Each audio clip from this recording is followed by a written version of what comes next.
If you want to enhance your account security by removing old devices from your Epic Games security settings, follow these simple steps.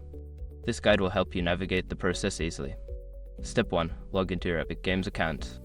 Visit the Epic Games website and log into your account using your credentials. Make sure you are using a secure connection. Step 2. Access account settings. Once logged in, click on your profile icon in the top right corner of the screen. From the drop-down menu, select Account to access your account settings. Step 3. Navigate to Security Settings. In the Account Settings menu, look for the Security tab on the left side. Click on it to open your security settings where you can manage devices. Step 4. View Authorized Devices. Under the Security Settings, find the section labeled Authorized Devices or Connected Devices. Here, you will see a list of devices that have access to your account. Step 5. Remove old devices.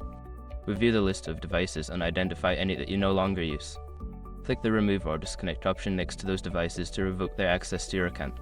By following these steps, you can ensure that only your current devices have access to your Epic Games account, enhancing your security. Regularly reviewing your authorized devices is a good practice to maintain account safety.